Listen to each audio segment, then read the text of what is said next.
para além das características que a gente já conhece sobre o centro, como a rotina do comércio, a falta de conservação de alguns prédios públicos e os problemas sociais, existem também no centro muitas histórias que a gente só ouve falar, outras que a gente não sabe, e é por isso que nós estamos aqui hoje com o geógrafo Elmo Vasconcelos, que vai nos contar algumas dessas histórias. Bom dia, professor. Bom dia. Muito obrigado por ter vindo aqui hoje com a gente. Eu queria que o senhor nos contasse algumas histórias que o senhor sabe sobre o centro. Pode ser? Pode ser. Nós temos aqui no passeio público diversas histórias, como a Confederação do Equador e o fuzilamento de alguns personagens que hoje considerados personagens da história do Ceará, como Pessoa Anta, Padre Mororó. Aqui também, de uma certa forma aventureira, você tem uma concentração, de prostituição. Durante muito tempo, o passeio público era considerado o lugar da perdição da cidade de Fortaleza. Esse lugar da perdição já foi o cabaré do Zé Tatá e há tempos atrás era por trás da estação João Felipe. Você tinha 3 zonas de prostituição.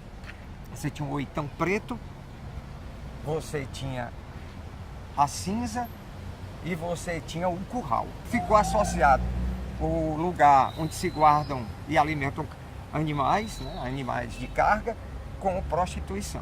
Uma outra história muito interessante da cidade de Fortaleza eram a juventude estava no dia de chuva jogando bola no início do século XX, no século passado, na Praça do Ferreira. E a chuva não parava, estava difícil de jogar e começou um atrito, entre os meninos e um deles começou a brincar dizendo assim, tá botando boneco. Esse negócio do tá botando boneco até hoje ficou. E essa chuva não parava. Os 2 times de futebol, junto com a população que estava ali no entorno da praça, deram uma vaia para a chuva, para que o sol aparecesse. Então foi o único lugar do mundo que você viu, um fenômeno da natureza sendo vaiado, aqui na cidade de Fortaleza. E eu acredito que a história mais engraçada de tudo isso, a população que não fazia nada, aposentados, estudantes, que durante uma certa hora da noite ainda estavam pela Praça de Ferreira, viram próximo à Praça dos Leões um incêndio, num prédio já muito destruído, e onde ficavam muitas meninas, de vida fácil. E as meninas ficavam gritando para as pessoas que estavam lá próximo ao prédio, pedindo socorro. E um dos populares gritou uma frase que até hoje, quando você vê confusão na cidade de Fortaleza, você usa a mesma frase: queima, raparigal. Então, toda vida que você vê uma confusão na cidade de Fortaleza, se o caba é genuinamente cearense, ele vai usar desse chavão. Professor, eu queria que o senhor contasse para a gente também um pouco da questão da padaria espiritual, do bode ioiô, esses que são histórias icônicas aqui da cidade.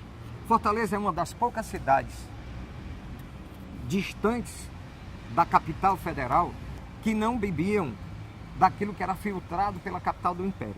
Fortaleza, por conta da sua posição geográfica, ela tinha a possibilidade de receber toda semana uma fragata do porto de Liverpool, na Inglaterra.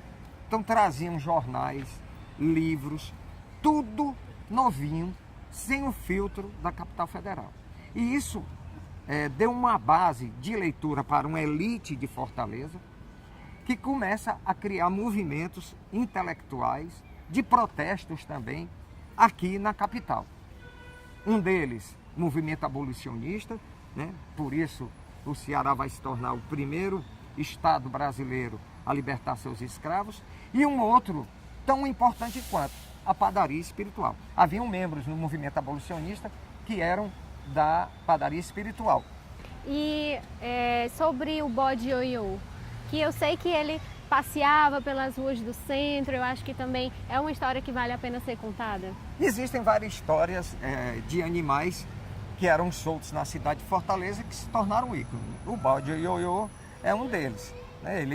Ele passava pelas ruas da cidade e as pessoas alimentavam, davam bebida para o bode. O bode, numa eleição, foi o vereador mais votado da cidade de Fortaleza, para que vocês tenham ideia dessa coisa do protesto, né, da brincadeira na cidade de Fortaleza. Essa história que pouca gente conhece, é uma história que os livros geralmente não contam e ela não é, de uma certa forma, ensinada nas escolas, que deveria ser.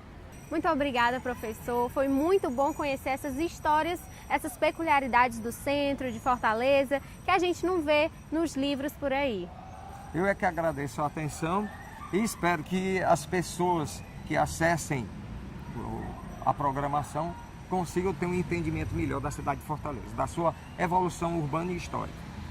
Pronto, é isso aí. Nós vamos ficando por aqui. Deixe seu like, comenta e até a próxima.